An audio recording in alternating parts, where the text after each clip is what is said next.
नार्थं परित्राणं परायणे सर्वस्यार्थं हरिदेवी मा नारायणी नमस्तुते। सर्वमंगल्ये मंगल्ये शिवे सर्वार्थ साधिके शरण्ये त्र्यंबके गौरी नारायणी नमस्तुते। बंधुगण, मु डॉक्टर सुजित कुमार पंडा मोर चैनल आस ज्योतिष शिखा को आपण मानक स्वागत करुछि। आजिर एही आलोचना रे आमे गोटे गुरुत्वपूर्ण प्रसंग उपरे आलोचना रखिबा। ताहा हैला मनुष्यर राजयोग किभଳି जातकरे प्राप्त होइଥାଏ। एही भଳି अनेक उदाहरण रहिछि बंधुगण, किंतु मु आज आपनको चारोटी उदाहरण देवा पई प्रयास करुछि। सर्वप्रथमे मु गोटे श्लोक उद्धार करुछि। जदाच सौरी सुरराज मंत्री परस्परं पश्यति पूर्ण दृष्ट्या तदा समग्रा वसुधा मुपैति किंबा धनेन नान्य गुणेन किंबा। एटी ग्रंथकर्ता कहिले जदाच सौरी सुरराज मंत्री। सौरी अर्थ शनि, सुरराज इंद्र तांकरी मंत्री अर्थात बृहस्पति। और कहिबार प्रासंगिक शनि एवं बृहस्पति यदि परस्पर को सप्तम दृष्टि निक्षेप करती अर्थात जातकरे सप्तम दृष्टि को पूर्ण दृष्टि कहा जाए। यदि परस्पर को पूर्ण दृष्टि रे चाहती परस्परं पश्यति पूर्ण दृष्टिया तदा समग्रा वसुधा मुपैति किंबा धनेन अन्य गुणेन किंबा।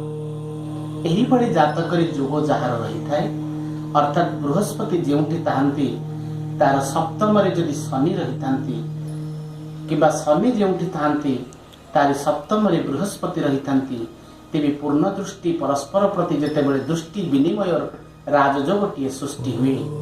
तो ग्रंथकर्ता कहिले एभली जोग जहार अछि तार धन आ गुणर कोन आवश्यक अर्थात यह गोटे तदा समग्र वसुधा उपैति अर्थात समग्र वसुधार से अधिपति होइतांती अर्थात गोटे राजपद प्राप्त होइताय। ठीक सही भली आ गोटे श्लोकटी मु आपण मानक आगे उद्धार करूची। जत्र तत्र स्थितो भौम गुरुजुक्तो भवेद जदि तत्रो चफलमाख्याति स्यादुश्चैन्द्रगुणं फल। जत्र तत्र स्थितो भौम गुरुजुक्तो भवेद जदि कुंडलीर जेकोसी गृह हेउ जदि गुरु अर्थात बृहस्पति और भौम अर्थात मंगलंकर ज्योति रही जहाको आमे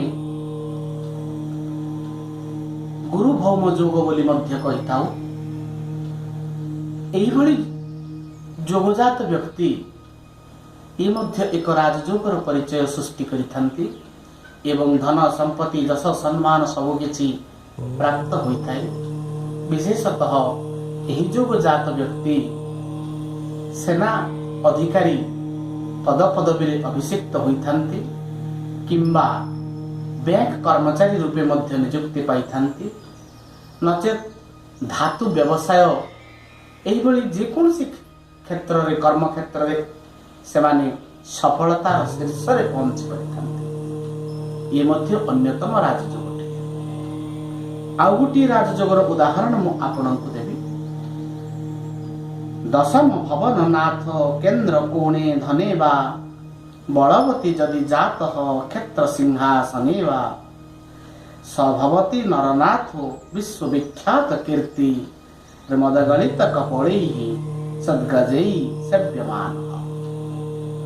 एटी ग्रंथकर्ता कहिले दशम भवन नाथ केन्द्र कोणे धने वा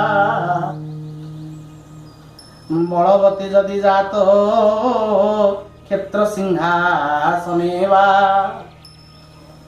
अर्थात जन्म कुंडली दशम घर क्षेत्रपति व मालिक दशम गृहर दशम भवनर कर्ता जदि से केन्द्र अर्थात केन्द्र कहले आमे 1 4 7 10 এই 4টি गृह को बुझीताऊ अर्थात प्रथम गृह चतुर्थ गृह सप्तम गृह एवं दशम गृह सेहीपरि कोणे कोण कहले आमे प्रथम गृह पंचम गृह एवं नवम गृह को बुझीताऊ एटी ग्रंथकर्ता कहंती दशम भवननाथ जदि दशमाधिपति ग्रह दशम गृहर अधिपति जदि केन्द्र किंबा कोण रही तेबे जातक को प्रचुर धन प्रदान करिथांती बलवती जदि जात क्षेत्र सिंहासन एठी गोटे राजयोगटी से सृष्टि करिथांती से राजयोगर नाम हेउची क्षेत्र सिंहासन योग सभवती नरनाथ विश्वविख्यात कीर्ति अर्थात से जोगजन्म व्यक्ति